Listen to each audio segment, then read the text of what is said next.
அந்த ரிப்போர்ட்ல பாத்தீங்கன்னா அந்த மேமுக்கு வந்து ஏசிஎல் இன்ஜுரி வந்து ஒரு 2 வருஷத்துக்கு முன்னாடியே இருக்கு. அது பார்சல் டீர் தான். அந்த பார்சல் டீர் ஆன உடனே அந்த மேம இயர்லி டயக்னோஸ் பண்ணிட்டு இயர்லி ட்ரீட்மெண்ட் ப்ராப்பரா பண்ணி, அதாவது பெயின் கண்ட்ரோல், ஒரு proper progression strengthening, return to ADL இந்த மாதிரி ப்ராப்பரா ரீகேப் எடுத்திருந்து ப்ராப்பரா மறுபடியும் ஃபுல்லா ரெக்கவர் ஆயிருக்காங்களா.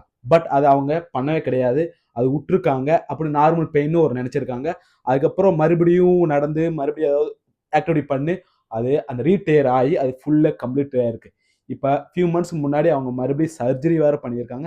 இப்போ சர்ஜரி பண்ணி இப்போ அவங்க ஒரு நீ மூவ்மெண்ட் வராம ரொம்ப கஷ்டப்படுறாங்க.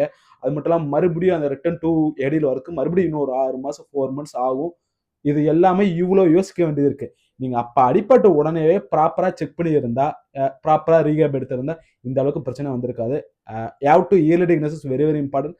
That is have to keep in mind, and after that you have to go proper yearly recap. That is very important. ACL injury ஆனவங்க உங்களுக்கு எம்ஆர்ஐல பார்சல் டீர் கன்ஃபார்ம் ஆயிடுச்சுன்னா அந்த இயர்லி ரிகேப்ல என்ன பண்ணணும், என்ன எக்ஸஸ் ப்ரோட்டோகால் பண்ணணும், பண்ணக்கூடாதுன்னு உங்களுக்கு ஒரு ப்ராப்பரான ஒரு டீட்டெயில் வேணும்னா ஏசிஎல்னு கமெண்ட் பண்ணுங்க. நான் உங்க ரிப்போர்ட் செக் பண்ணிட்டு அதுக்கு ப்ராப்பரான ஒரு சொல்யூஷனும் ப்ராப்பரான ஒரு ப்ரோட்டோகால் நான் உங்களுக்கு சென்ட் பண்றேன். மறக்காம இந்த ரீல உங்க ஃப்ரெண்ட்ஸ் ஃபேமிலி ஷேர் பண்ணுங்க. ரொம்ப நன்றி.